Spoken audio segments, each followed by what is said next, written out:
Vamos a continuar hoy con lo que empezamos, bueno, el tópico de las aguas que empezamos la semana pasada.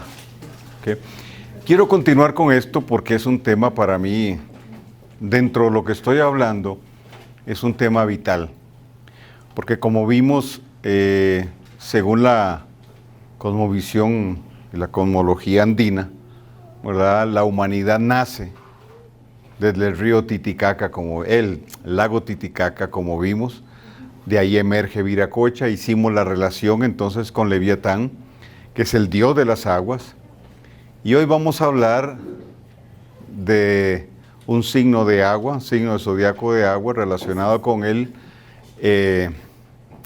eclipse de anoche. Porque ese es tema obligado para hoy. Ok, vamos entonces a hablar de los pactos hechos con las aguas. Isaías 28, 17 y 18 dice: pondré el juicio por medida.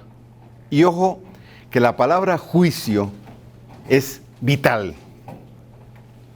Téngala muy en cuenta. Y la justicia por nivel. Cuando nosotros vemos todo lo que está aconteciendo, que definitivamente todo este orquestamiento que se está dando, que obedece al nuevo orden mundial, que es más viejo, ¿verdad? Que, igual que el diablo de viejo.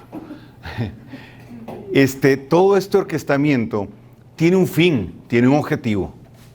Ahorita se nos habla de política, de economía, como que fuera, ¿verdad?, el objetivo.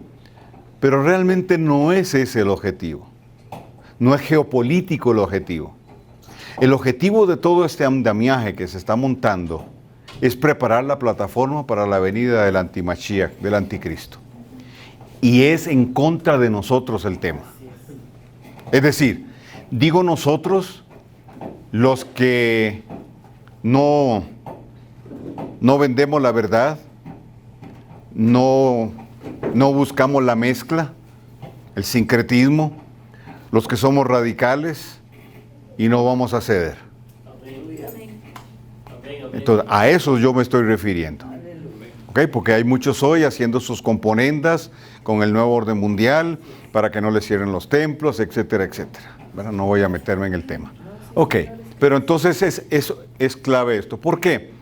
Porque la justicia divina, no solo la paternidad del Dios eterno, sino su justicia, no va a dejar a sus hijos perecer. Porque Él es fiel y justo. Él es fiel y justo. ¿Ok? Entonces, tenga eso en cuenta. El granizo barrerá el refugio de la mentira. Cuando habla de granizo, está hablando de juicio también. Estamos en el mismo contexto. ¿Sí? Tiene que ver con el sexto cielo. El sexto cielo tiene que ver con juicios, con los juicios del Eterno. Y el granizo es un símbolo de juicio. Bueno, y aquí el juicio cae grande, ¿verdad? Porque son así, los que caen aquí. Ok.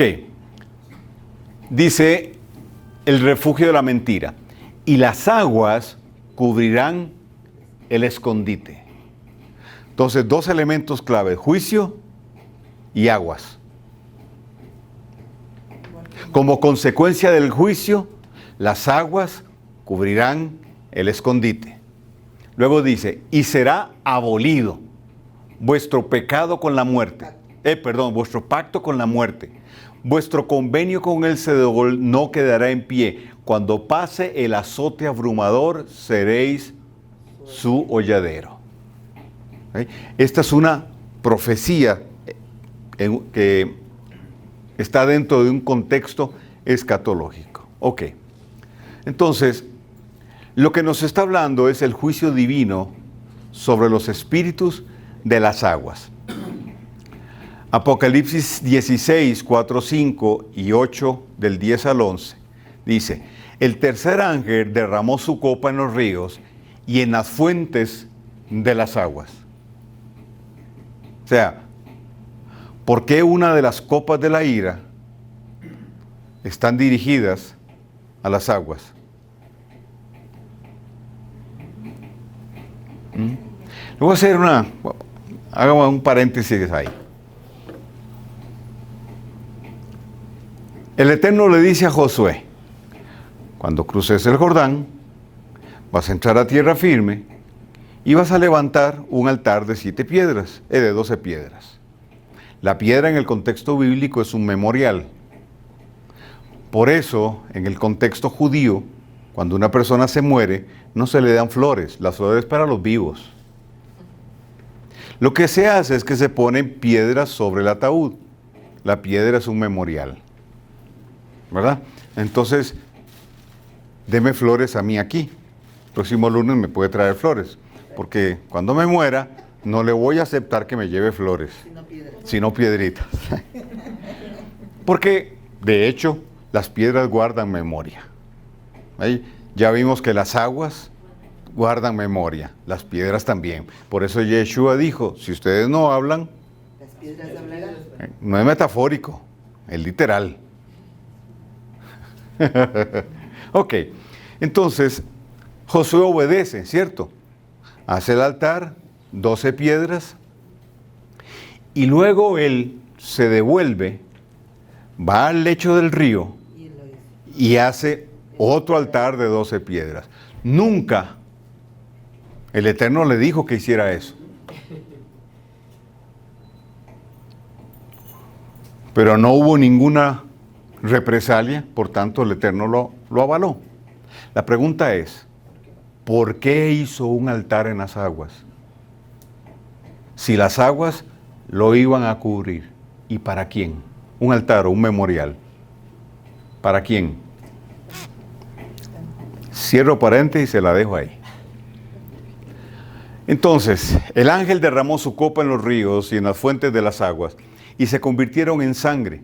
Y oí al ángel de las aguas. Espérate, hay un ángel de las aguas. ¿Por qué? Que decía, justo eres tú, el que eras,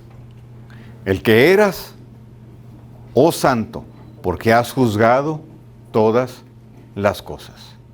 Ahora Apocalipsis 8, 10, 11 dice, el tercer ángel tocó la trompeta y cayó del cielo una gran estrella, ardiendo como una antorcha, y cayó sobre la tercera parte de los ríos y sobre los manantiales de las aguas.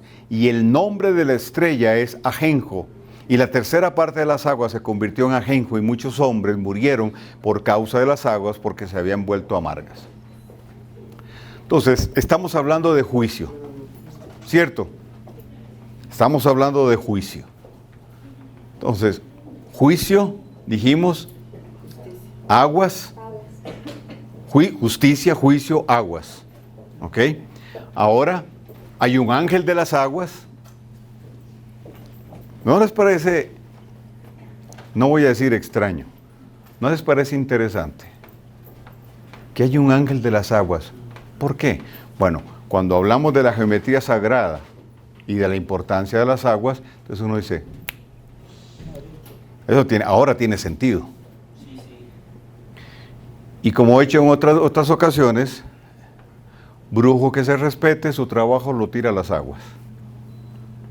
O sea, las aguas son vitales. Si las aguas tienen memoria, influir sobre ellas es muy importante. Además de eso, las aguas, el agua es el mejor conductor energético que existe. Entonces, como el enemigo no es creador, ni es omnipotente, ni omnisciente, ni ningún omni de esos, ¿sí? Necesita los recursos que ya están. Se vale de eso. Y como ya vimos, el tema es energético. La batalla también es una batalla de energía, de frecuencias vibracionales. Entonces, el agua es fundamental. Vimos también entonces que en en la cosmovisión andina, el agua es fundamental, es clave. Y esta ciudad está sobre un manto acuífero impresionante. ¿Ok? ¿Casualidad? No. Ninguna. Bien. Ok. En Marcos 6:49, Yeshua dijo: pero cuando ellos le vieron andando sobre el mar, pensaron que era un fantasma y se pusieron a gritar. Obviamente la palabra fantasma es una palabra moderna. En aquel tiempo no se hablaba de fantasmas. Se hablaba de espíritus caídos. Ajá. Como les dije la semana pasada, ¿verdad? Ok. Cuando Yeshua camina sobre el mar, sobre el lago, los discípulos lo ven y tienen temor, porque creen que es Behemoth. Behemoth es el dios de las aguas, es el dios del inframundo. ¿Ok?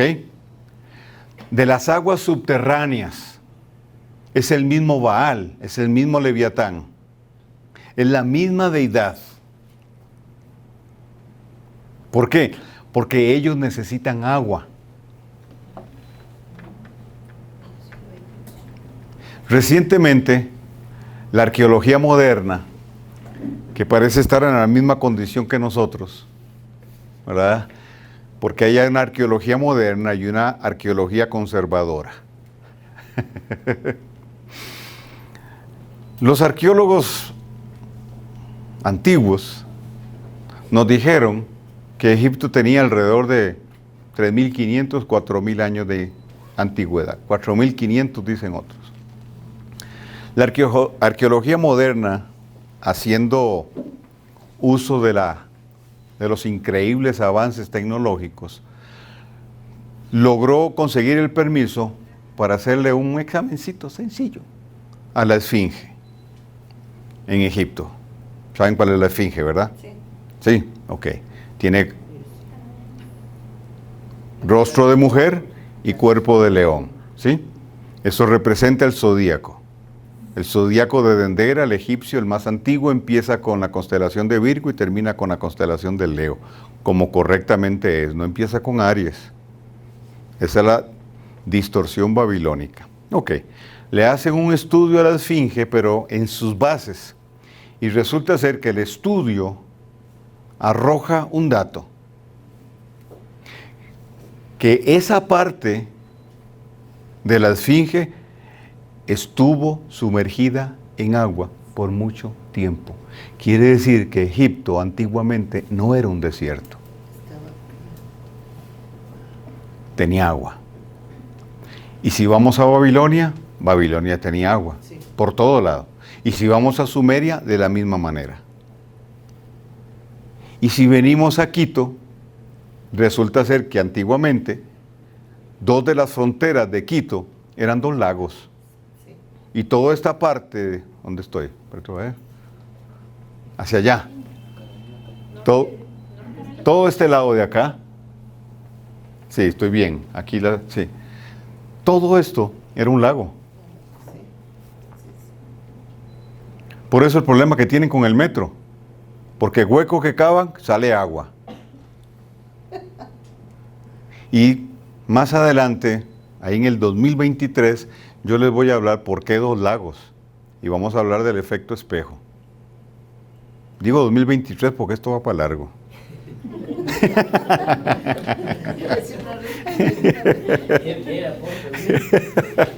Ok.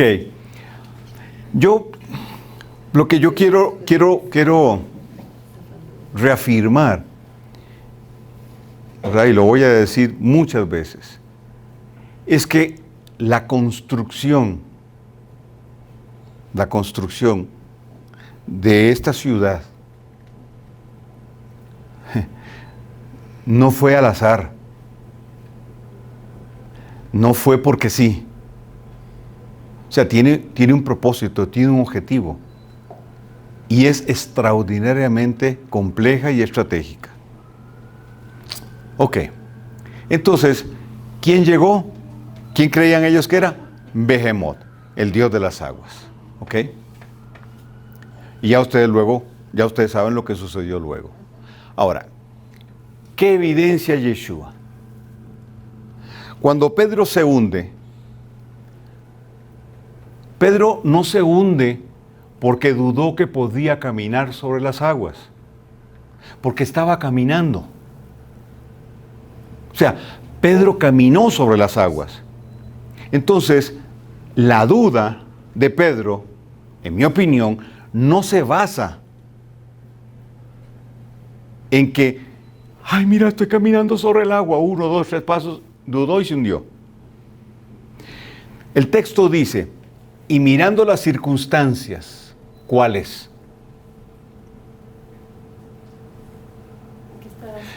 Que Yeshua viene caminando sobre las aguas y ahora él puede caminar sobre las aguas.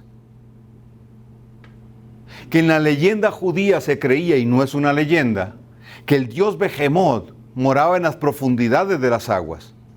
Para ellos el dios de las aguas era un tema claro, porque ellos entendían que Behemoth y Baal era el mismo, el dios de las aguas, el dios de los fenómenos astronómicos, Baal el dios del rayo como Zeus.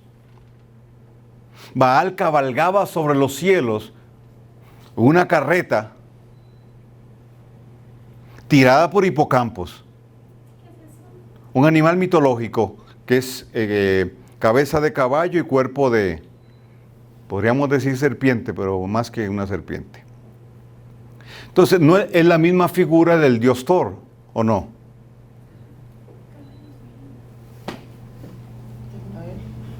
Ok.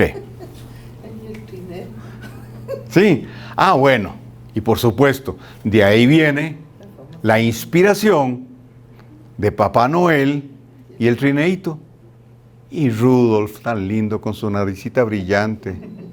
Sí, el sarcasmo es deliberado, porque es una construcción pagana. Ay, Papá Noel vive en el Polo Norte. Wow, qué interesante. Otro día hablamos del Polo Norte. Bien. Entonces, ¿de qué estamos hablando? De la autoridad de Yeshua sobre todo lo que representaban las aguas. Pedro está caminando sobre las aguas.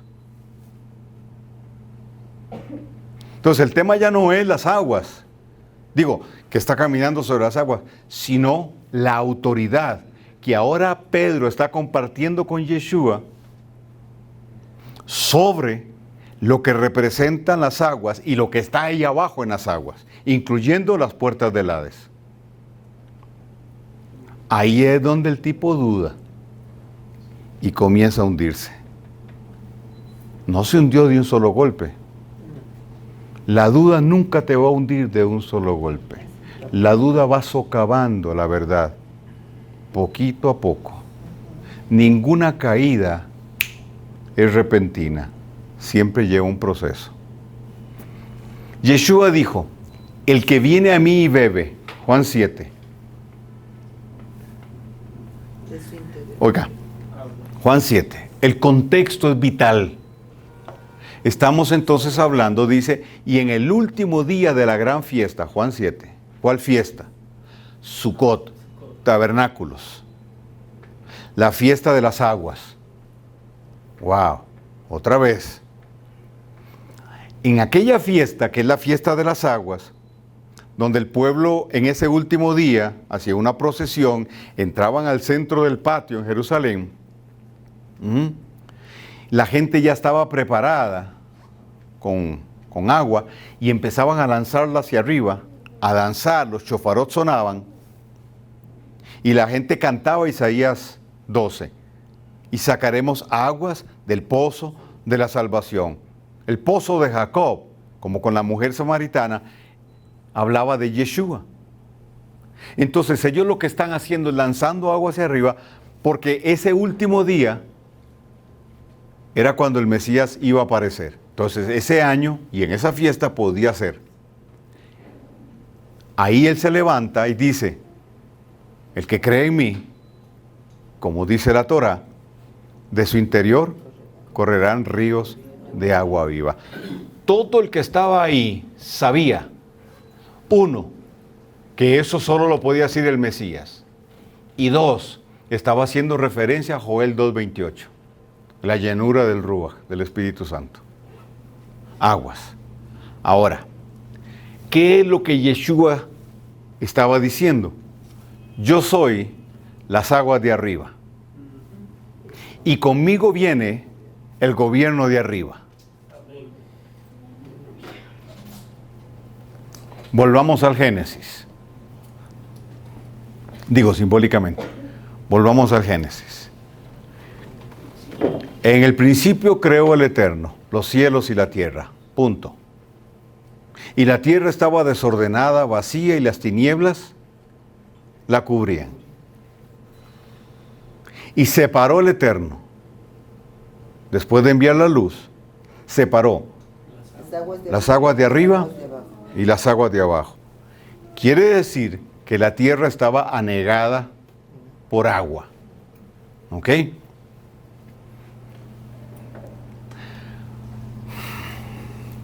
A ver cómo lo digo.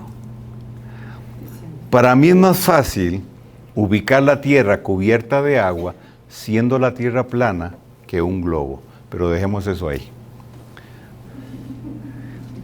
Quedémonos en lo que el texto dice. Entonces dice que separa aguas de arriba de aguas de abajo. Vean todo el simbolismo que tienen las aguas. En la Escritura las aguas significan multitudes. Tiene que ver con multitudes. Pero también las aguas representan gobierno. Es autoridad. Autoridad de gobierno.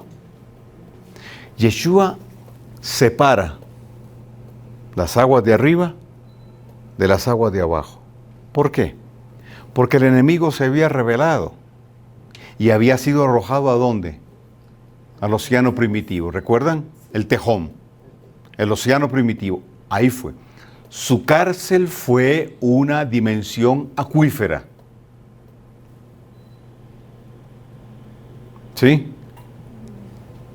Y hoy sabemos que existe agua entre las placas. Perdón. Entre la corteza y el manto. Entre la corteza y el manto. Hay no litros, cantidades enormes de agua. ¿Eso fue una teoría? ¿O ahora está comprobado?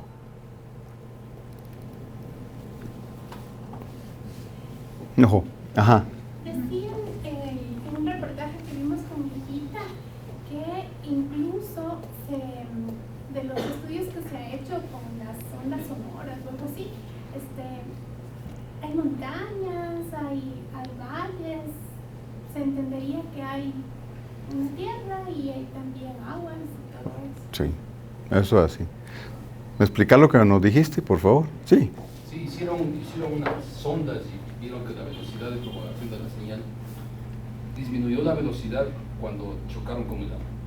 La velocidad de propagación en esa fase de la zona de transición entre la corteza y el manto de la tierra evidenció que habían aguas y comprobó lo que decía la Biblia, que cuando hubo el diluvio se abrieron las aguas de debajo de la tierra, las fuentes. Las fuentes.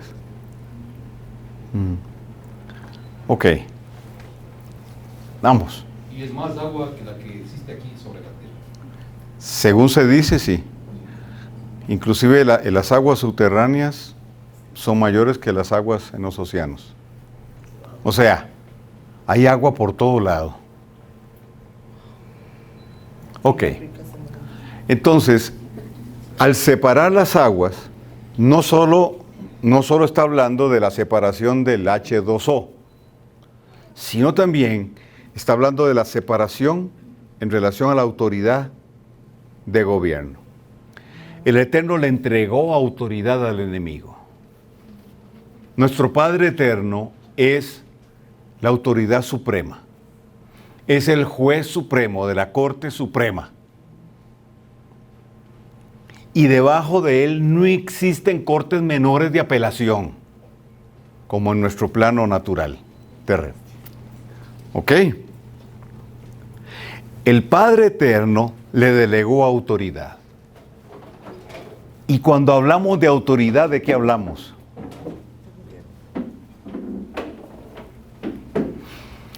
Autoridad tiene que ver con posición, tiene que ver con condición y tiene que ver con función, con función. Si se le entrega autoridad a alguien, función es para hacer algo. No existen autoridades decorativas o simbólicas. Si a alguien se le delega autoridad, hay una razón para eso y una función que debe ejercer esa persona. Pero esa función debe ser avalada por la condición. A ver, Yeshua nos dio a nosotros autoridad, ¿cierto? Sí. Les doy toda autoridad. Ok. Una cosa es lo posicional y otra cosa es lo vivencial o lo legal. Legalmente tenemos toda autoridad. Vivencialmente no la estamos ejerciendo toda. Estamos en eso, trabajando fuerte por eso, ¿cierto? Ok. Esa autoridad que nos fue entregada nos dio una posición. Efesios 2:6, sentados con Yeshua en lugares celestiales. Una posición de gobierno. Pero esa posición está legitimada por la condición. ¿Cuál condición? De hijos y de herederos. Entonces, cuando yo ejerzo mi autoridad en este plano, soy totalmente legal. No solo legítimo, sino también legal para ejercerla. Esa es la base entonces para ejercer la función. Satanás, al caer, el Eterno le quitó su condición, perdió su posición, aun cuando él siguió con su función. ¿Sí? Pero su función es ilegítima, por tanto no es legal. Entonces nada de lo que Satanás hace es legal. Es equivocado decir, ay, le estás dando derecho legal al enemigo, es que él tiene derecho legal. Él no tiene ningún derecho legal, es un derecho sin legalidad. Un derecho simplemente porque alguien, haciendo uso de su voluntad, se lo entregó, pero no es legal. Nosotros somos legales, él es ilegal. ¿Me sigue? Entonces, ¿qué es lo que sucede? Bendito Dios. Porque sin café es imposible agradar a Dios. Y todo el que se acerca a Él debe creer que le hay. Segunda de Carlos Soto 3:24.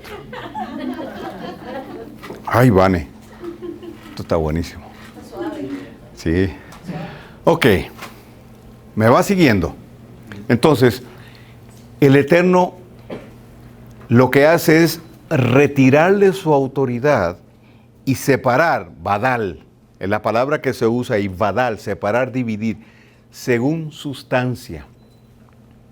O sea, no es solo dividió, ay mira, tremendo milagro, las aguas de arriba, perfecto.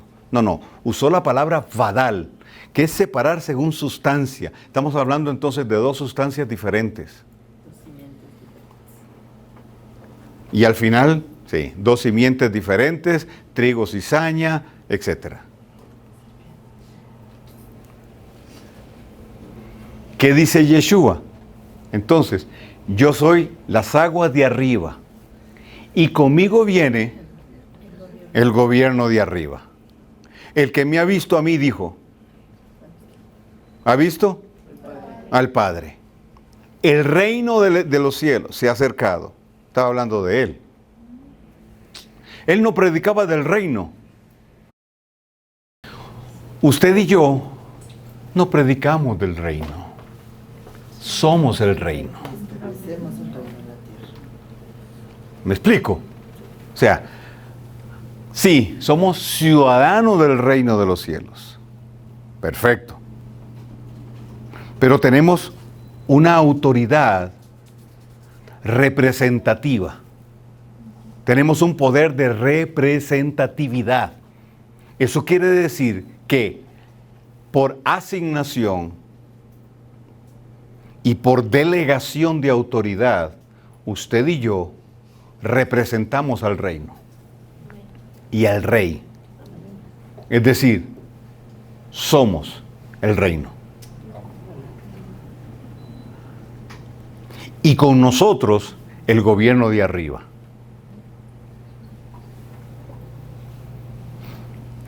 Le voy a decir algo más.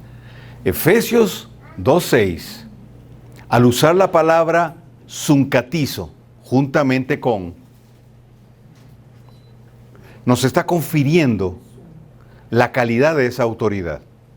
Porque suncatizo, con K al final y 2 puntitos sobre la O, sun es una preposición por medio de, al lado de, junto a, junto con. No punto con, junto con. ¿Con quién? Con Yeshua. 2. Catizo significa otorgarle una silla a alguien. 2. Otorgarle a alguien un rango. Y 3. Llamar a alguien como juez. Entonces, esa silla es una silla de juzgado. Somos entonces legisladores. Somos jueces.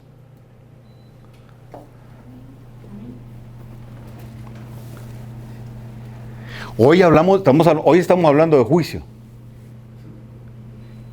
Entonces, usted y yo no solo somos hijos,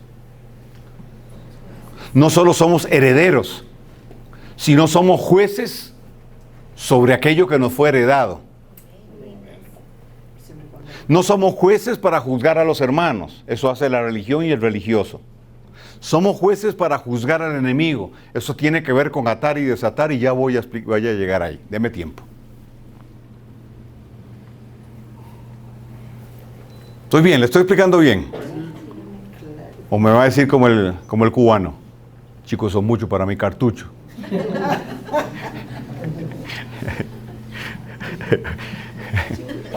Estos cubanos tienen cada dicho. Ellos dicen cuando alguien, como para decir, ay, ese no sirve para eso. Sí, chicos, ese es como agua jeringa. No sirve para nada. Ok. La palabra para gobierno es la palabra hebrea redu. Y redu significa poner debajo. Cuando hay una legislación, estás poniendo debajo de la autoridad que estás ejerciendo. Entonces, si nosotros somos jueces y tenemos un poder de representatividad, cuando ejercemos nuestra función de juicio sobre el enemigo, lo estamos poniendo debajo. Debajo de la planta de nuestro pie. Entonces todo lo que pisare la planta tiene que ver con autoridad de gobierno y tiene que ver con juicio. Entendí. Y entonces, Carlos Soto, si yo veo un carro que me gusta y yo voy y le pongo el pie, digo no, ¿verdad? No funciona. O la hermanita aquella que quiere, ¿verdad? Se encontró su príncipe azul y entonces dice, mío, este hombre es mío. Y entonces va así despistadamente y le pone el pie, sobre su zapato. Dice, ahora todo lo que pisa, no se usa para eso.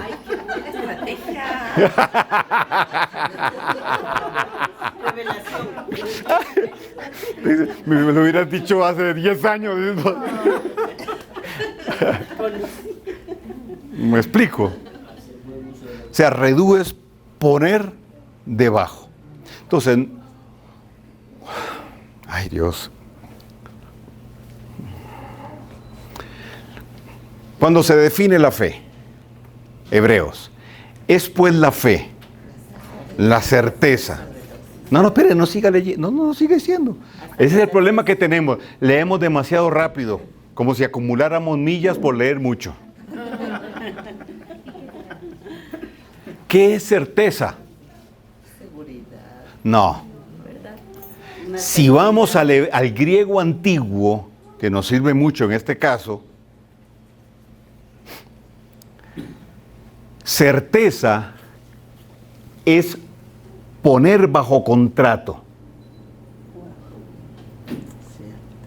Un contrato es un pacto. Entonces, si yo voy a comprar un terreno, ¿sí? Yo te compro a vos un terreno, vos me lo vendés, yo lo agarro, ¿ok? Vamos a donde se llama a la notaría, hacemos una, y después yo voy al, ¿cómo será aquí? Al registro de la propiedad. Sí. Y lo inscribo. A partir de ese momento, yo soy el dueño legal. Si me lo invaden, como suele suceder en nuestros países, ¿verdad? Se metieron los invasores, los precaristas, no sé cómo le dicen aquí. Invasores, ok. En mi país son los precaristas. Porque invasores me recuerda a una serie que hace muchos años se daba. Una serie, sí, pero... Serie B. De los lagartos esos. No, esa es más antigua. Es joven y el apóstol. Y no me, El apóstol es más joven. y no me pregunte cuánto más antiguo, porque entonces me delato. Ay, Diosito. Hay cosas que mejor no se deben decir, ¿verdad? Ok. ¿Qué sucede entonces? Yo tengo dos opciones. O me meto a mi propiedad y le entro a golpes a ellos para sacarlos. O simplemente voy donde la autoridad, le digo, mire, estos me invadieron el lote, aquí está mi título de propiedad. Entonces, ¿qué va a hacer la autoridad? Se va a personar al lugar y dice, señores, ustedes no son los dueños, el dueño está aquí, fuera. ¿Por qué? Porque yo estoy bajo contrato. Tu fe es legal. Y lo que tú crees, con base al pacto que hiciste con el Eterno, te cubre. Cuando el Eterno te entrega una palabra revelada, te establece en autoridad. Pero entonces estás bajo contrato, estás bajo legalidad. Eso hace que tu fe sea legal.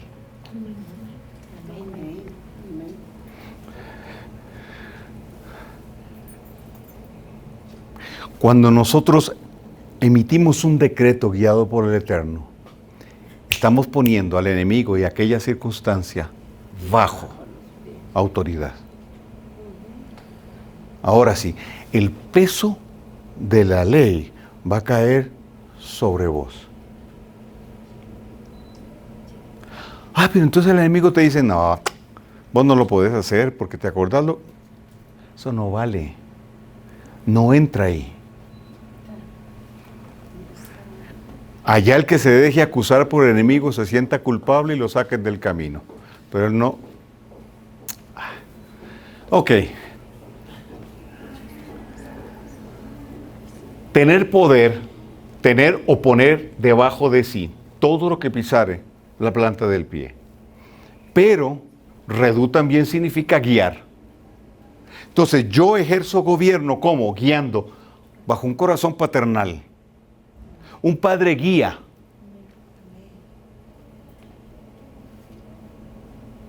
La paternidad tiene que ver con guianza, tiene que ver con instrucción. No con manipulación, no con control. Ningún buen padre hace de su hijo un servil. Cuando hay un liderazgo faraónico, entonces no se tienen siervos, se tienen serviles.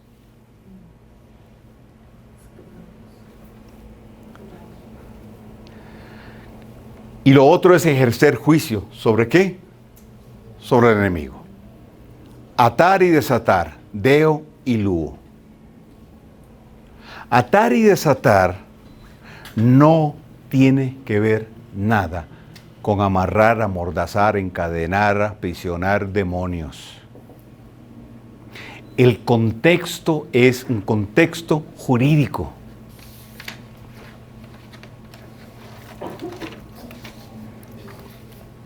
Satanás, yo te ato. Wow. Pero, ¿y qué? Sí, ya lo até. Pero espérate, si lo acabo de ver. No era que estaba atado. Se soltó.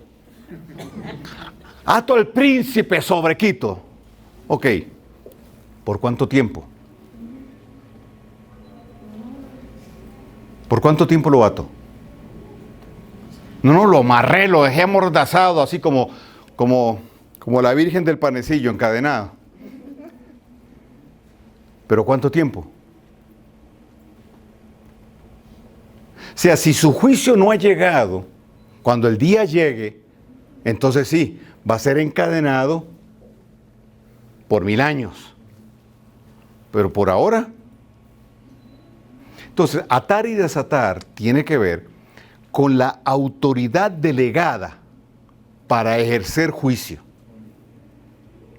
Ejemplo, Saulo de Tarso.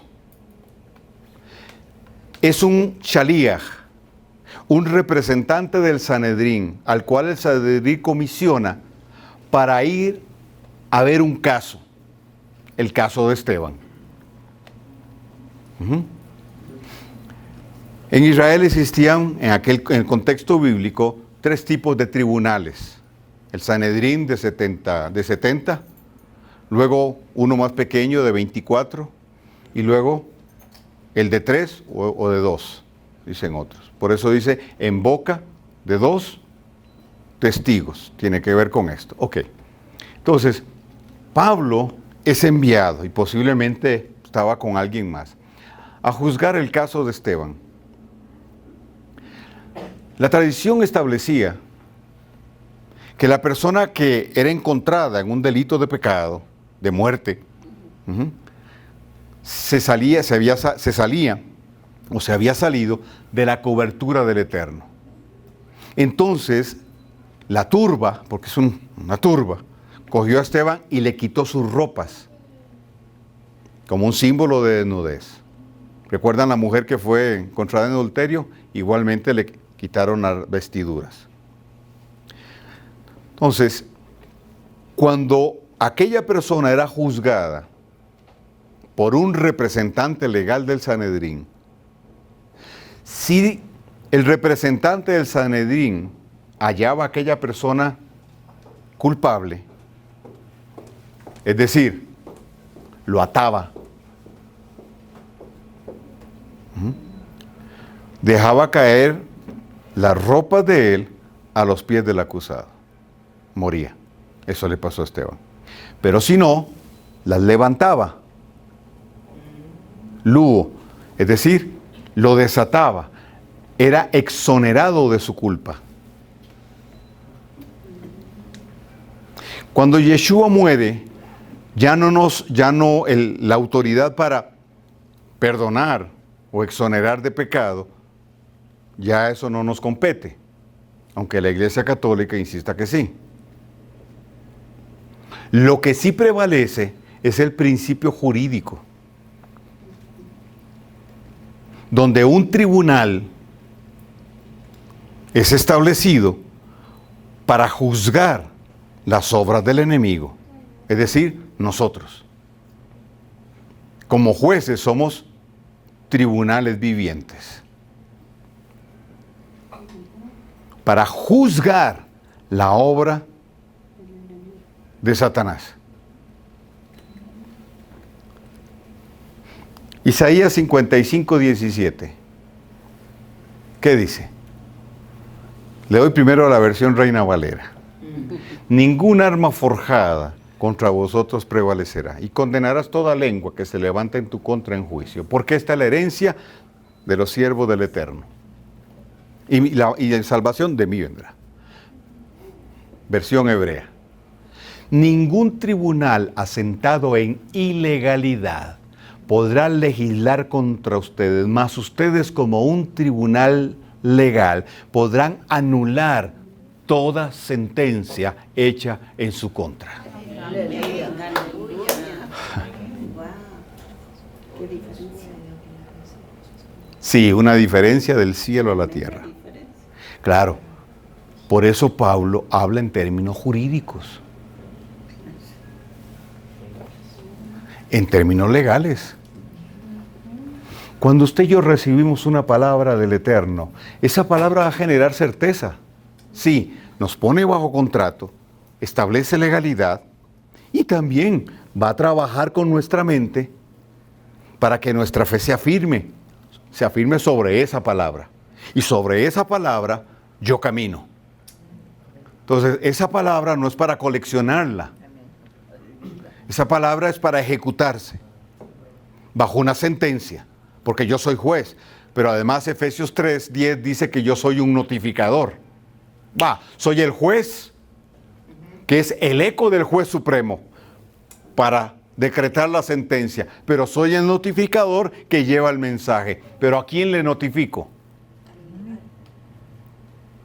Dice, la multiforme sabiduría del Dios eterno, Efesios 3:10, es dada a conocer ahora por medio de quién? De nosotros. ¿A quiénes? A los principados y a las potestades. Ay, no, hermano, hable bajito para que no lo oiga el diablo. Vamos. ¿De dónde sacaron esa historia? Es que el diablo oye, hasta lee tus pensamientos. Él no lee los pensamientos nuestros. Eso es mentira. Lo que él sí hace es que infiltra un pensamiento, infiltra un pensamiento en tercera persona. Entonces él sabe lo que infiltró porque conoce al hombre y sabe a partir de su conducta y de lo que dice si fue efectivo o no. Pero no conoce. Si le resultó. Claro.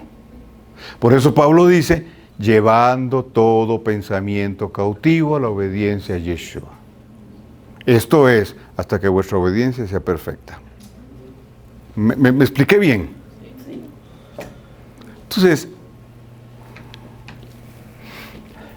somos hijos, somos herederos, somos adoradores, todos somos adoradores, no solo los que se paran en un altar a cantar, todos somos adoradores, hablando de una actitud del corazón, la actitud de sometimiento, de entrega, no porque cantemos. Somos adoradores, somos hijos, pero también somos jueces.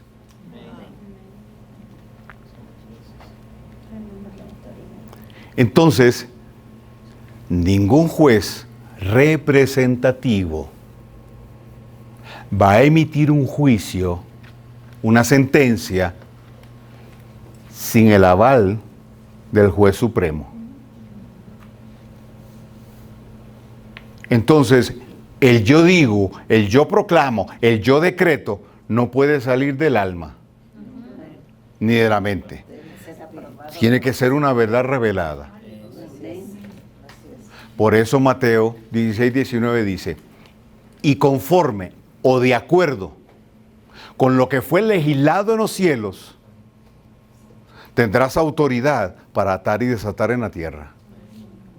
Primero arriba. O un acuerdo con el juez supremo.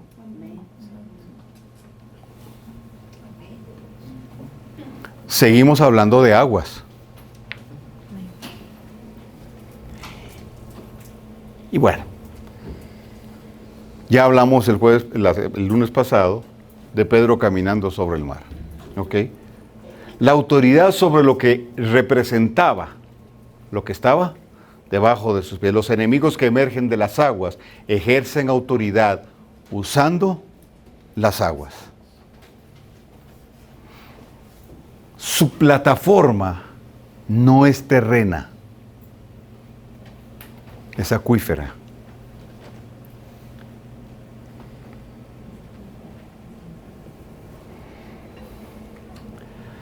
Pero estamos en un tiempo de juicio.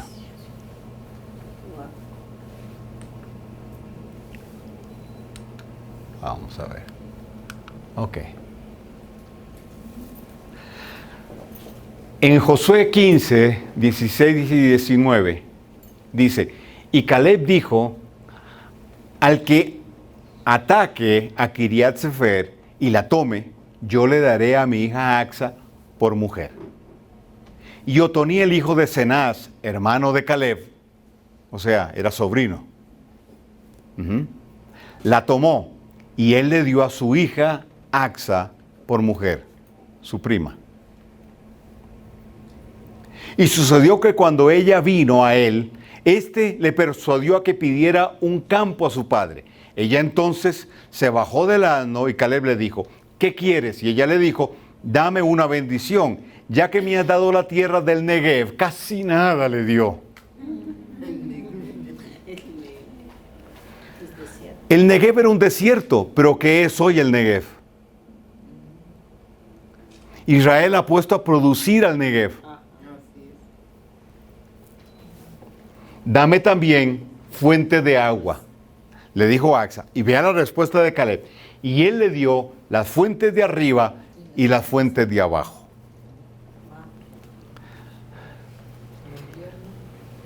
Digamos que habían aguas subterráneas. Entonces, ok, las fuentes de abajo. Pero ¿y las fuentes de arriba?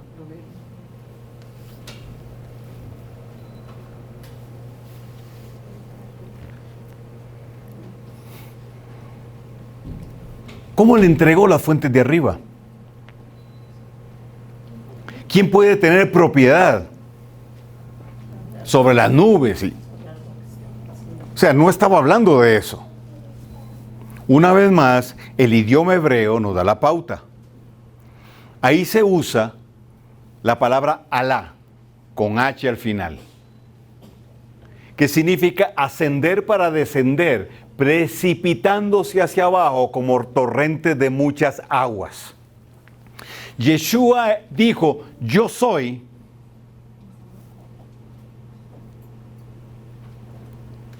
las aguas de arriba. ¿Sí? Él nos entregó autoridad. ¿Para qué?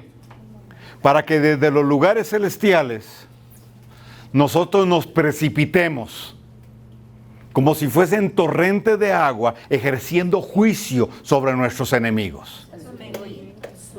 Entonces, ascender para descender. Ahora, no es que entonces nosotros tenemos que subir literalmente, es entender que cuando yo adquiero conciencia de cuál es mi posición, desde esa posición yo me precipito hacia abajo. Es decir, cuando Yeshua habla con Abraham, Yeshua Melquisedec, habla con Abraham y lo bendice, ¿cómo? ¿Qué es lo que le dice? Él dice, bendito sea el Padre eterno, creador de todo, y bendito el Dios eterno que entregó a tus enemigos en tus manos.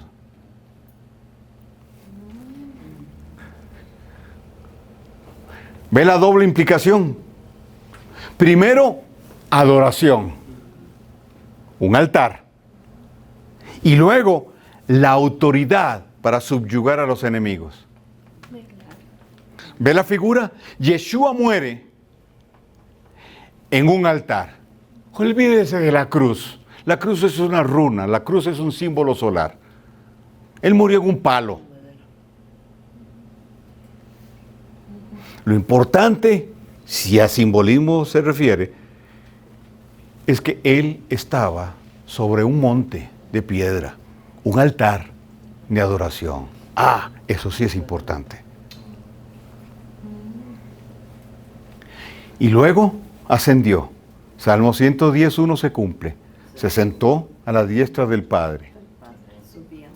Hasta que todos sus enemigos sean puestos por estrado de sus pies. Pero él dijo, yo me voy, pero les dejo mi aroma. Piensen esto. Yeshua dijo, les dejo mi espíritu. No dijo, les dejo el espíritu del Padre. Dijo, mi. ¿Por qué?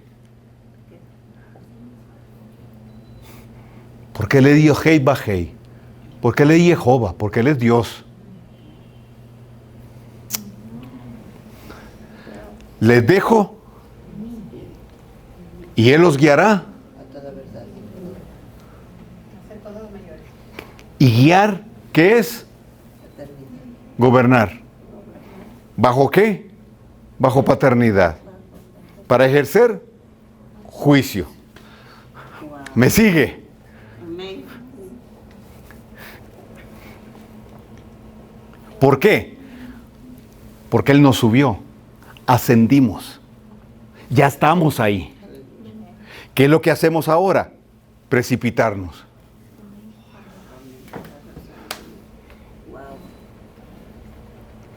¿Sabe cuál es el problema? Que somos demasiado terrícolas. Que no hemos entendido esto, apóstol. Necesitamos que se nos revele que nuestro ser interior es de arriba. Que nuestros sentidos espirituales deben activarse. Pablo habla de ellos. Se nos tiene que revelar profundamente que estamos sentados con Él en lugares celestiales para ejercer gobierno, para precipitarnos como torrentes de agua.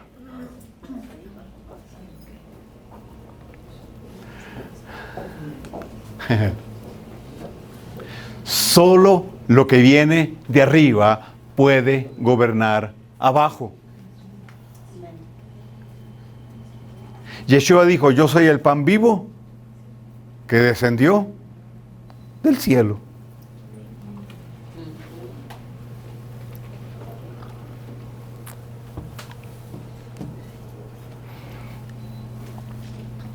Somos agua que descendió de arriba para gobernar abajo. ¿Por qué? Porque nos trasladó de las tinieblas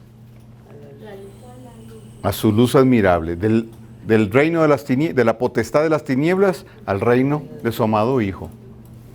Nos trasladó. Somos agua. Hablando de gobierno.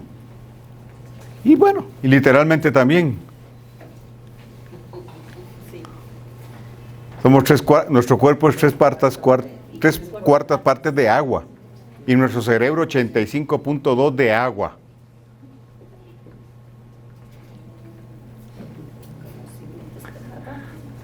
Por eso los cambios de la luna nos afectan. ¿En serio? Si la luna es la que controla las mareas, influye sobre las mareas, influye sobre las aguas en general, influye sobre nosotros también. Y ahorita le voy a hablar de la luna de ayer. Hablamos de Elías y las aguas del Carmelo. Hablamos de Josué y las aguas del Jordán. Ajá. Entonces, las aguas de abajo, ¿a quién representan? El gobierno de Jailel. ¿Quién es Jailel? Satanás, Luzbel, Mefisto, Mefistófeles, etc.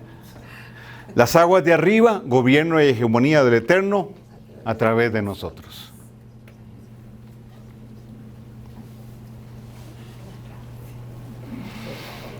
Respire un poquito, sacúdase. Y bueno, y aquí la palabra vecino, ¿verdad?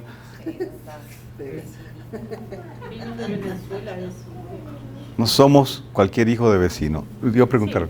Sí, posiblemente no es pertinente, pero me inquieta saber por qué las aguas tienen género que las que están abajo y suben son femeninas.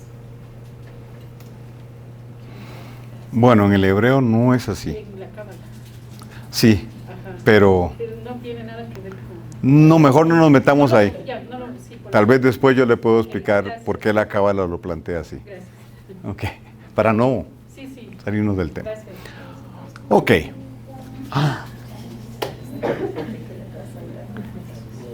eso tiene mucha relación con ser jueces. Claro.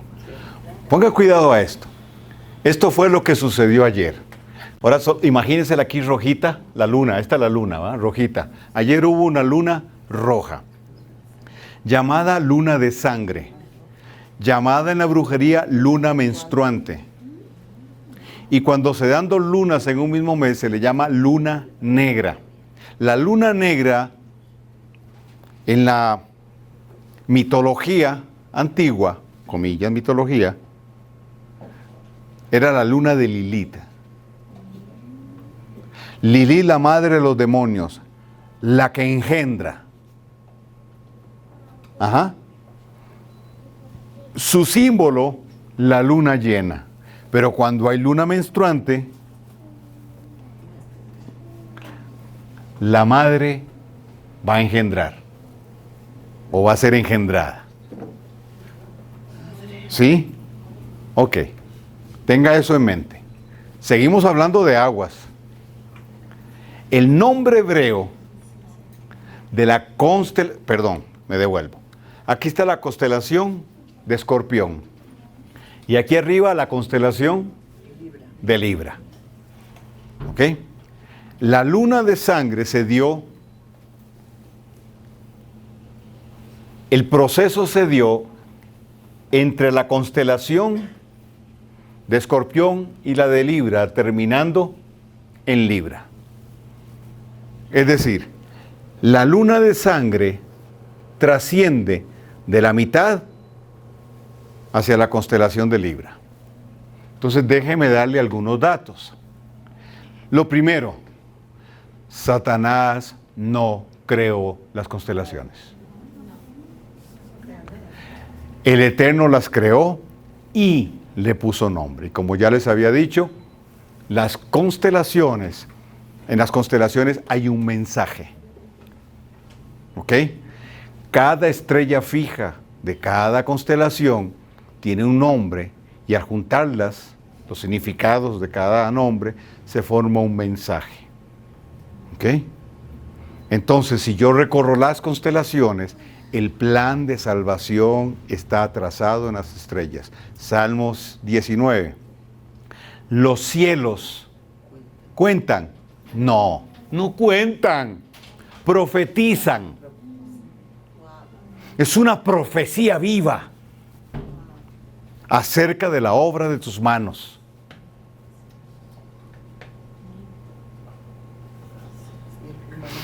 Habla el firmamento y luego habla de la Torá. Léalo bien y verá, o de la Biblia. Léalo bien. Entonces, ¿quién le puso nombre a las Pléyades? ¿Quién le puso Orión a Orión?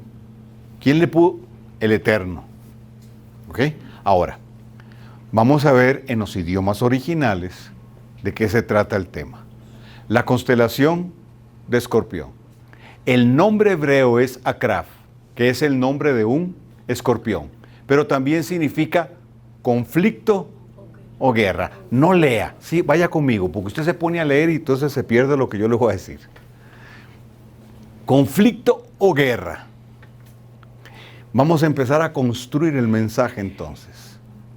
Esto es lo que se conoce en el Salmo 91:13. Tú debes pisar sobre el león y la víbora. El joven león y al dragón tú pisotearás ¿bajo qué? ¿Y quién es el que pisa? El que tiene autoridad de juez, el que legisla. Vamos. David usa la misma palabra en el Salmo 144:1, donde se bendice a Dios por estrenar sus manos o entrenar sus manos para la batalla. Pero Carlos Soto, entonces eso de tú adiestras mis manos para la batalla no tiene que ver con alabanza. No.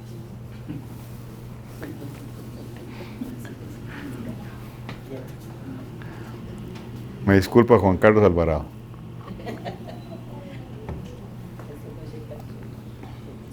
El nombre copto es Isidis, que significa el ataque del enemigo o a opresión se refiere. Los malos que me oprimen mis enemigos mortales que me rodean. Eso representa la constelación. Salmo 17:9. El nombre árabe es Al-Akraf, que significa hiriéndolo al que viene.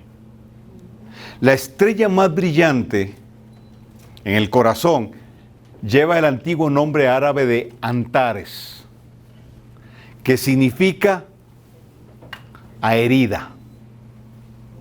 Es llamado por los latinos Cor Scorpi, ya que marca el corazón del escorpión. Brilla inquietante, con una luz color rojo intenso.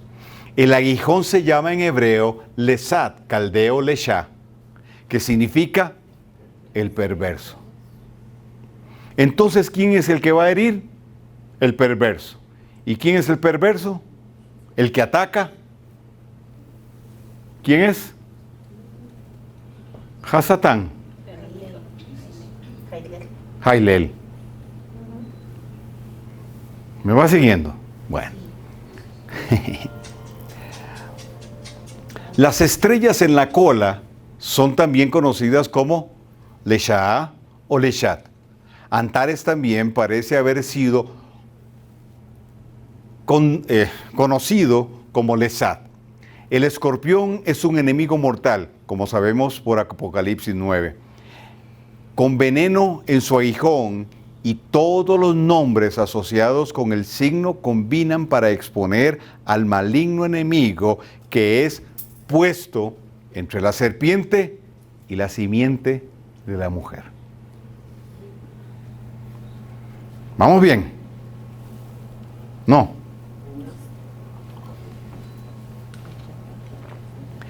El nombre hebreo de la constelación ahora de Libra es Mosanaim, las balanzas. Su nombre en árabe es Al-Subena, que significa compra o redención. Vea el contraste. Compra o redención. En copto es lambadia, no lambada. Lambadia. La estación de propiciación. Del lam, gracia. Y vadia, sucursal. El nombre latino con el que se conoce es libra, que significa pesar, tal como se utiliza en la Vulgata, Isaías 40:12. Libra tiene 3 estrellas brillantes cuyos nombres nos proporcionan toda la materia. La más brillante tiene el nombre de Suben al-Genubi, que significa la compra o el precio que es deficiente. Esto apunta al hecho de que el hombre ha sido completamente arruinado. Él es pesado en balanza y hallado falto. Ninguno de ellos podrá en manera alguna redimir al hermano, ni dar a Dios su rescate por él, porque la redención de su vida es de gran precio y no se logrará jamás. Salmo 49:7. Sin duda los hombres de bajo grado con vanidad, hebreo aliento, y los hombres de alto grado son una mentira. En la balanza se suben, son todos juntos más ligeros que la vanidad. Hebreo. Salmo 62:9 dice: este es el veredicto pronunciado y registrado por esta estrella Suben el Genubi. No hay esperanza. Entonces, ¿no hay nadie que pueda pagar el precio? Sí, existe la simiente de la mujer. Él no viene simplemente como un niño.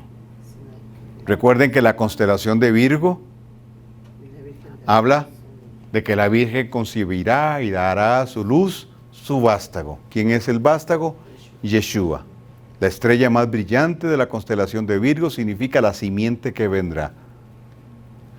Ah, pero el catolicismo romano nos vendió la idea de que el niño Jesús nunca creció y siempre está en los brazos de mamá.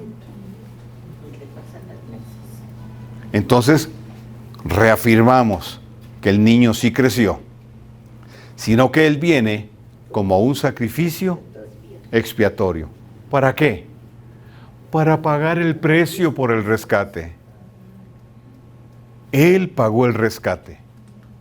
Sin embargo, hay alguna razón para suponer que Libra es una corrupción egipcia muy antigua que trae el mérito humano en lugar de la justicia divina. Pero vea, el camino de Caín en vez del camino de Dios. En el acadio más antiguo, los meses eran llamados después de los hombres, de los signos, y el signo del séptimo mes es el signo que ahora llamamos Libra. El nombre acadio era Tulku. Tul significa montículo.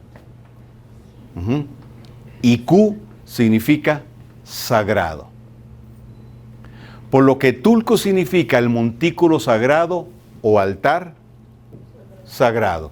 No solo el nombre y su significado es diferente, sino las enseñanzas infinitamente más más grandes, y más importantes, si podemos creer que la imagen original de este signo no era un par de balanzas, sino la representación de un altar sagrado. Aunque se combinan la balanza, que es juicio y justicia, y altar desde donde nace la fuerza para vencer. Déjeme parar aquí de leer. Tenemos entonces dos constelaciones. En medio de la constelación, de las dos constelaciones, la luna roja.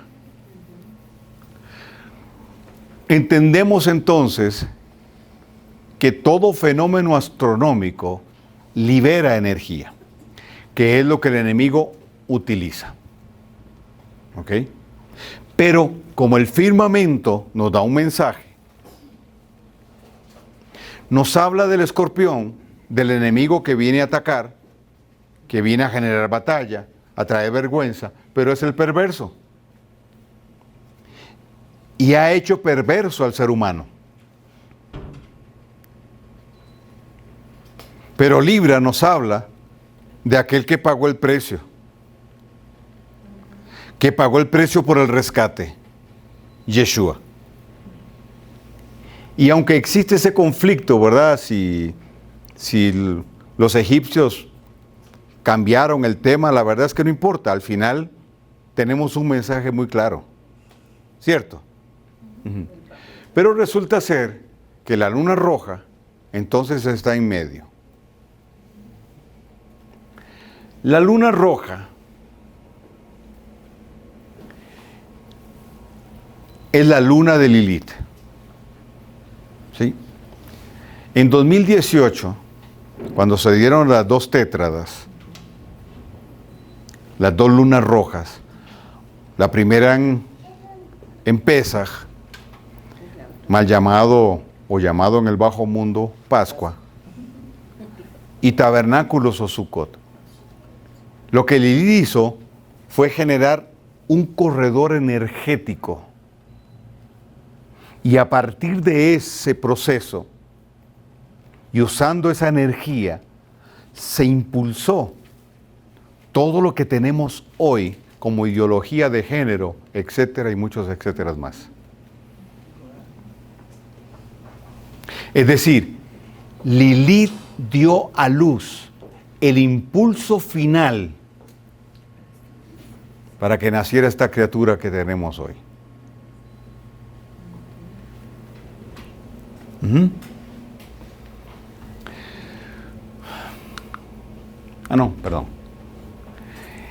En Primera de Samuel 7 sucede lo siguiente. Le dan aviso a Samuel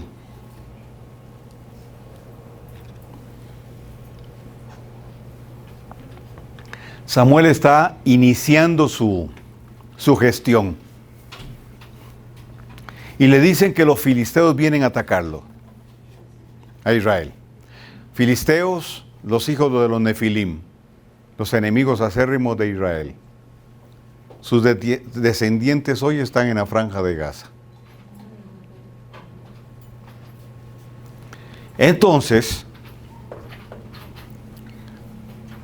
¿Qué es lo que Samuel debió haber hecho?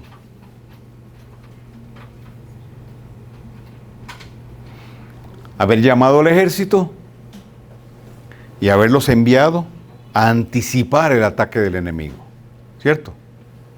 Pero él no hace eso. Oiga bien esto. Samuel actúa según su oficio, el oficio otorgado por el Eterno. ¿Qué es lo que hace? Como sacerdote, él conoce el poder de un altar y de un sacrificio. Entonces, va al redil y se trae una oveja y la sacrifica.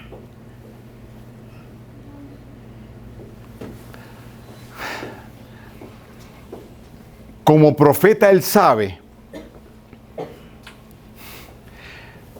que el Eterno siempre responderá a un altar.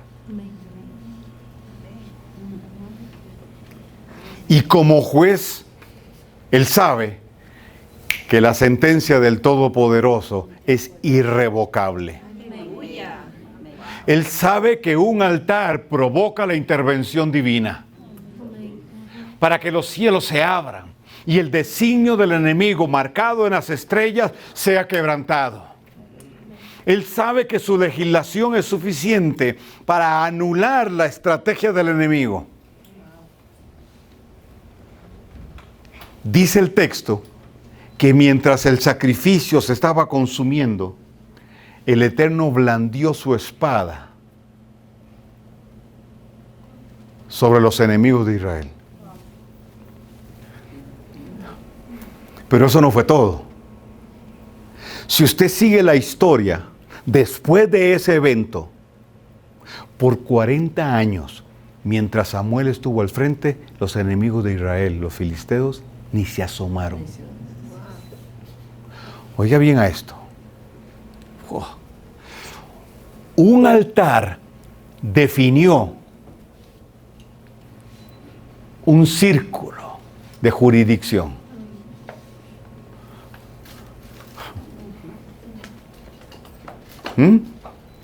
Cuando entra en acción Saúl, bajo el diseño pagano que querían los pueblos, quería el pueblo de Israel, ¿verdad? Queremos un rey como los otros pueblos. ¿Cuáles eran estos otros pueblos? Los fundados por los Nefilim, de los hijos de la simiente de la serpiente. Ay, queremos un gobierno como el de ellos. Bueno, tome, papá, ahí tienen. Cuando eso sucede, y surge David, el sucesor de... ¿Sí? ¿Recuerdan? Samuel le dice, el Eterno le dice a Samuel, ve y unge a uno de los hijos de Isaí. Samuel va donde Isaí y le dice, uno de tus hijos es el rey de Israel, tráelos a todos. Samuel ve al primero y donde lo ve grande, fuerte, bien hecho, bien parecido, va a sacar el cuerno y se lo va. Y el Eterno le dice, tranquilo.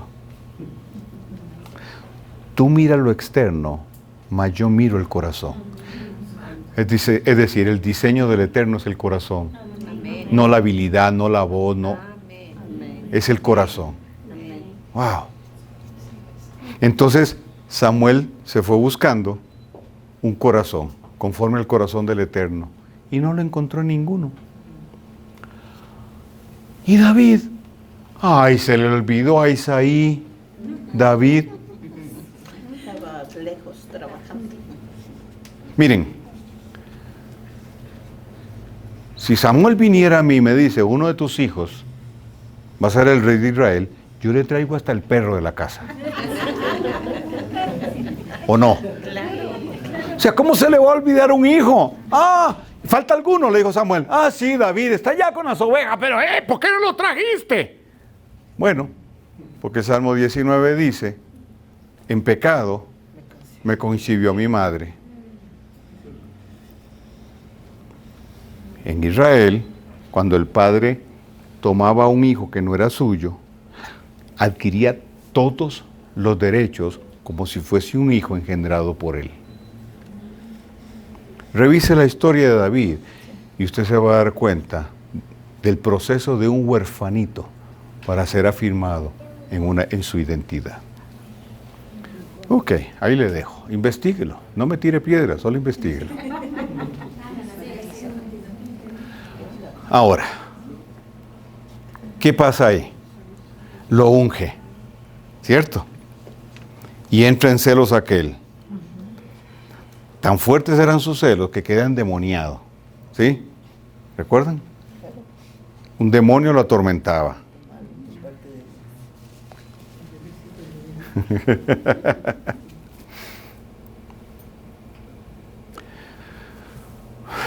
Un demonio lo atormentaba.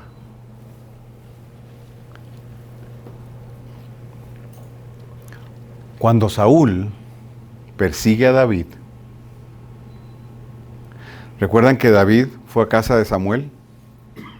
¿Dónde estaba Samuel? En Ramot de Galaad. ¿Qué hizo Samuel? Se llevó un altar, puso un altar en Ramot de Galaad. ¿Por qué? Porque el otro altar ya había sido profanado por Saúl. ¿Me sigue? Entonces, lleva el altar a su casa, Ramot de Galaad. Cuando Samuel quiere encontrar cuando Saúl quiere encontrar a David, le dicen que está en casa de Samuel. La gente venía a consultar a Samuel allá en Ramot de Galaad, no iban donde Saúl. Entonces Saúl, ¿qué hace? Manda un destacamento de 50 hombres. ¿Recuerdan? Y cuando ellos pisan territorio de Ramot de Galaad, ¿qué les sucede?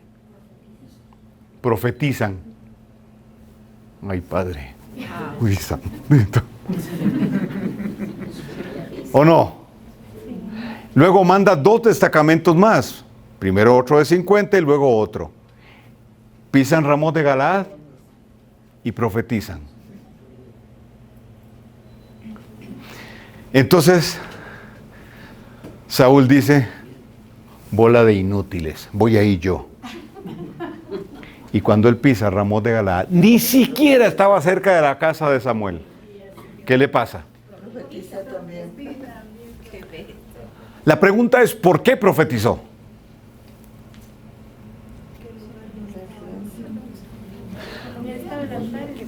Porque el corazón de Samuel y el altar que él construyó definió la jurisdicción. Y la gloria Tiferet llenó el lugar. Vamos. Ayer anoche estuvimos en Catequilla. Lo decidimos así para que el diablo no se diera cuenta. Y la experiencia fue impresionante. ¿Sí o no? ¿Por qué? Porque pudimos entrar en una dimensión sin salirnos de este cuerpo y experimentar lo que es ese radio de influencia energético. ¿Ok? Que empezó como energía natural. Y conforme el eclipse fue avanzando, se fue transformando en una energía contaminada por el enemigo hasta que dijimos ya, suficiente. Y nos fuimos. Y el Eterno me mostró cómo eso bajaba y se extendía desde Catequilla a unos kilómetros más.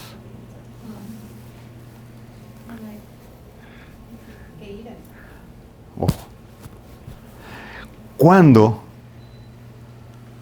Samuel levanta el altar y sacrifica el cordero, el Eterno interviene y define la jurisdicción de Israel por 40 años. Y luego eso vuelve a suceder con Samuel. ¿Y qué era Samuel? ¿Un profeta? un sacerdote Sacerdote y un juez. y juez, ¿no? Y lo mismo sucede. Se define un perímetro. Una jurisdicción que nace a partir de un altar y de uno a quien Dios le entregó autoridad. Amén. Ujú.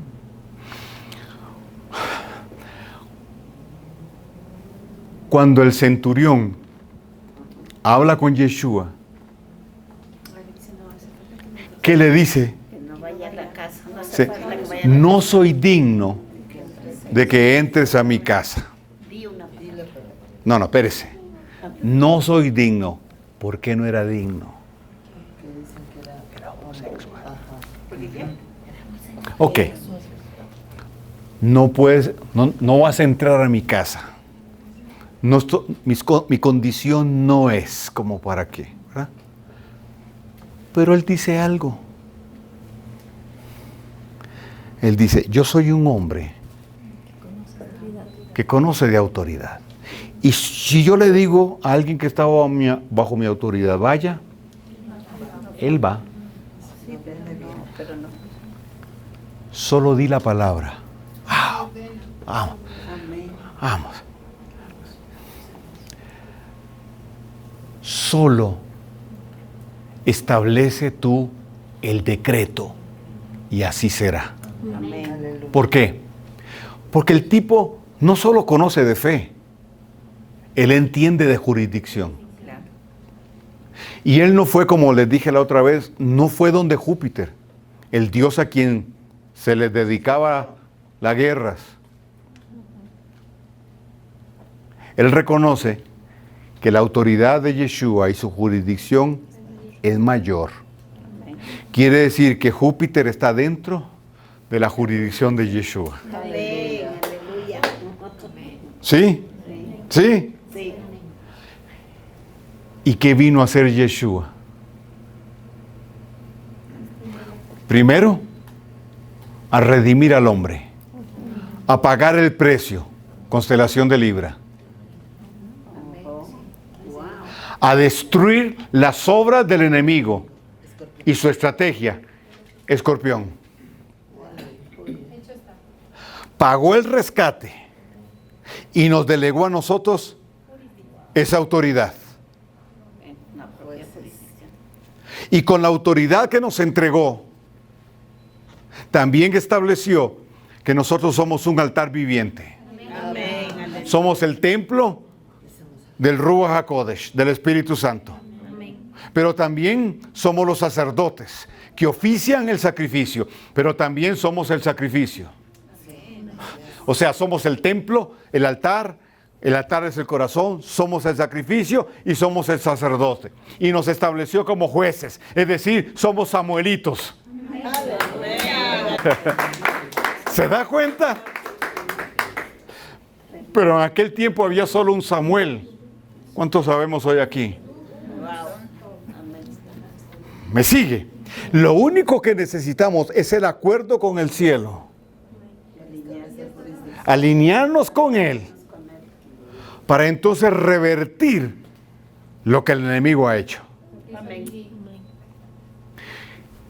En este alineamiento, llamémosle así, Libra, la Luna y Escorpión.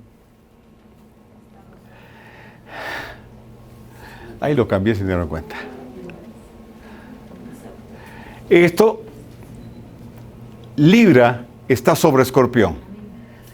Ujú. Simbolizando el juicio del Eterno sobre las intenciones del enemigo. La balanza representa justicia y juicio.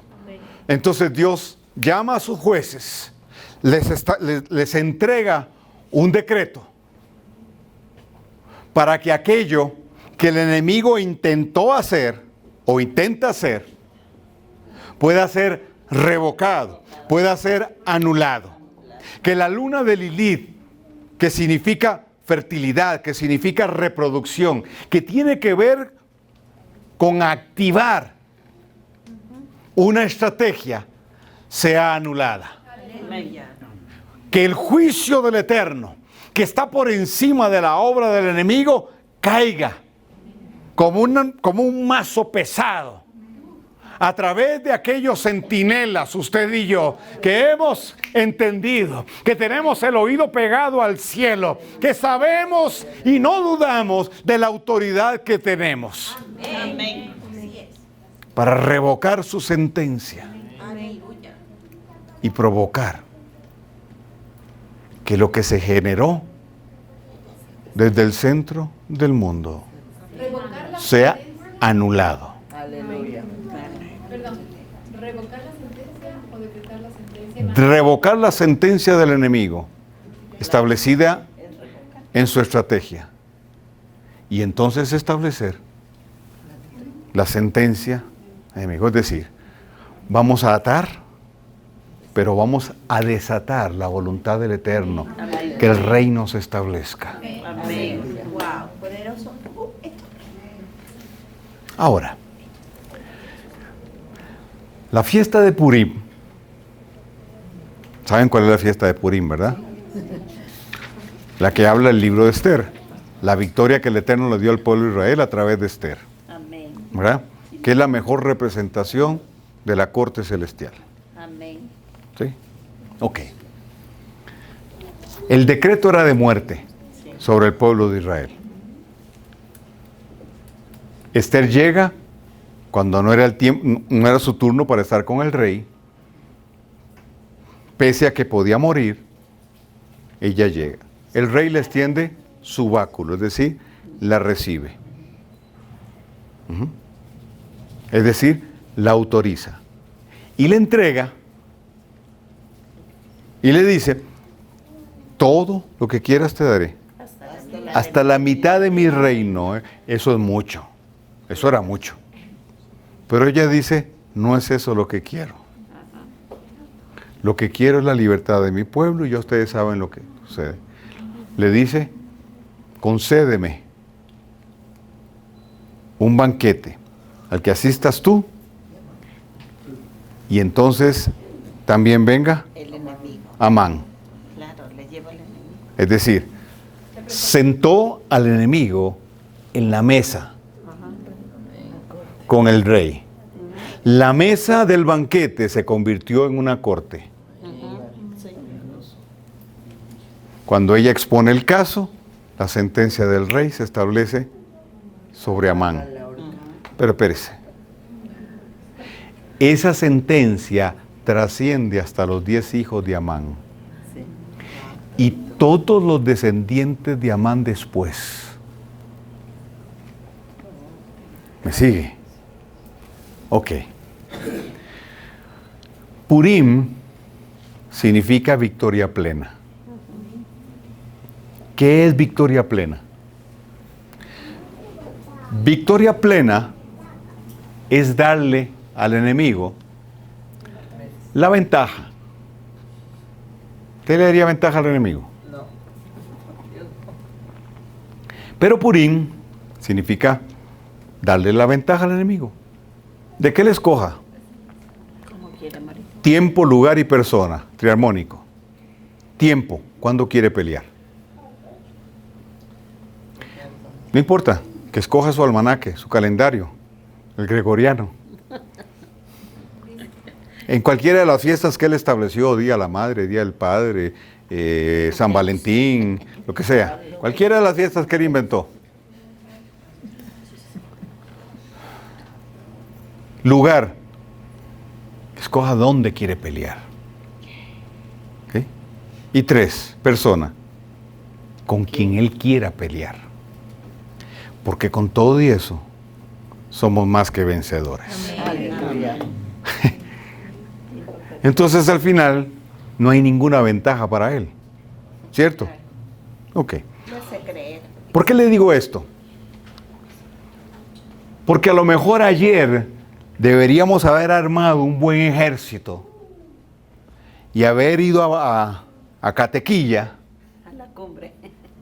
y desplumar a Satanás. ¿Sí?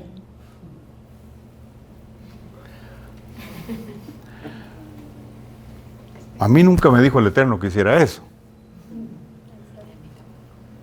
¿Verdad? Pero fuimos como espías. Allá. Y vimos lo que hizo el falto de gracia.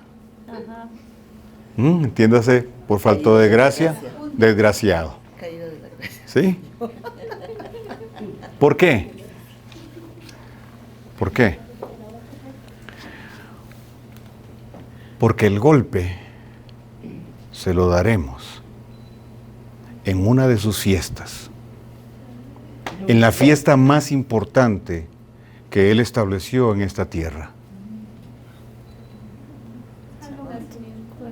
No, ¿y en cuál fiesta? Está hablando de... ¿Cuál es la fiesta más importante que el enemigo estableció en esta tierra? Halloween se queda a pedir prestado con esta otra fiesta. El Inti Raymi. 21 de junio. 21 de junio, Ya mismo. en el solsticio Solsticio de verano. de verano. 12 de Vamos, ve. ¿Me la copió? Entonces, él aprovechó la luna de sangre. En el mes de mayo, que es el mes de la deidad femenina, la fiesta de Lilith, o por lo menos usurpando él un fenómeno astronómico, para dejar caer sobre el centro del mundo un chorro de energía para que sea engendrada una estrategia que será dada a luz en la fiesta del sol. Póngame cuidado. Ella se embaraza para dar a luz en la fiesta del sol. Es el altar de Jezabel para que Baal se entrone. ¿Por qué? Porque el nuevo orden mundial y sus representaciones en esta nación requieren y necesitan de un impulso para poder seguir su trabajo de despojo sobre esta nación. Pero hay un grupo de gente que ya oyó al Eterno hablar y le dice: alto al despojo. No va a haber nacimiento, lo vamos a hacer abortar en el propio día de su fiesta.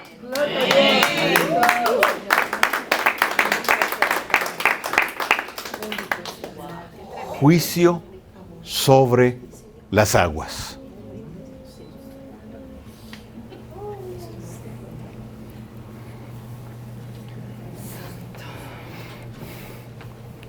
Gracias, coronel.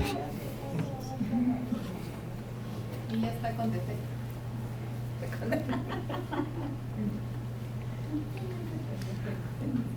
Disciérnalo. tremendo. Por eso me quedo callado. Disciérnalo.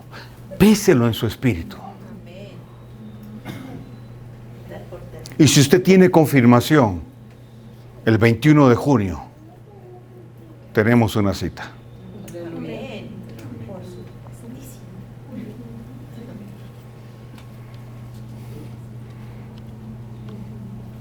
Porque cuando yo le dije a Vanessa, el Eterno me habló del seminario, lo vamos a hacer teórico, práctico.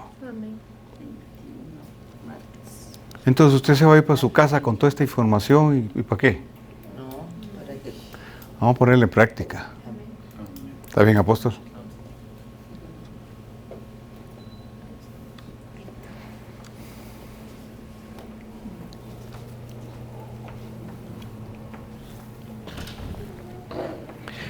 Yo le dije al Eterno, yo voy a hacer esto.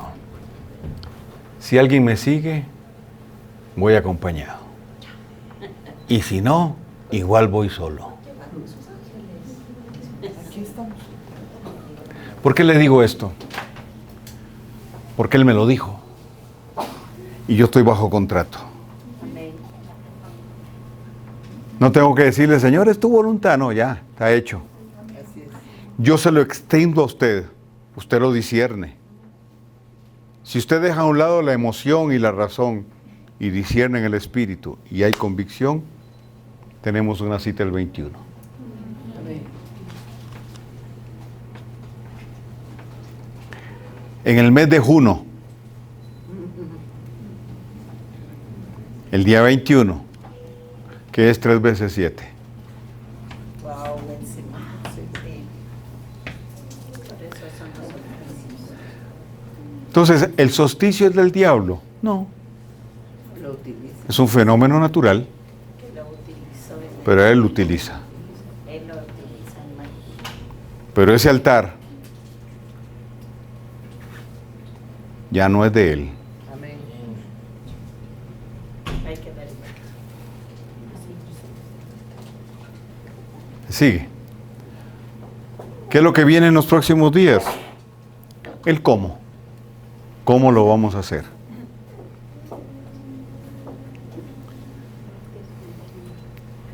Pero todavía nos faltan unas clasecitas más antes de llegar allá.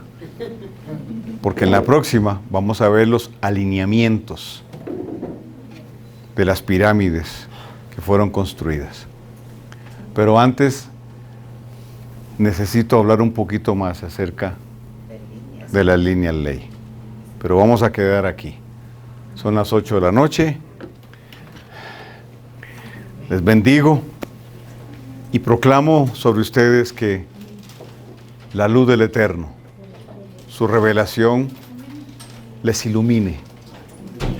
Que el Eterno los sumerja en aguas de revelación.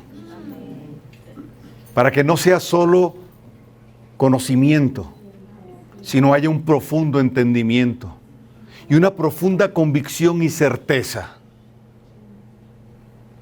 de que el Eterno está revertiendo lo que el enemigo hizo sobre esta nación. Y que nadie con más autoridad que un hijo de Dios, establecido como juez, bajo contrato y ecuatoriano. Y yo. Es ecuatoriano de corazón.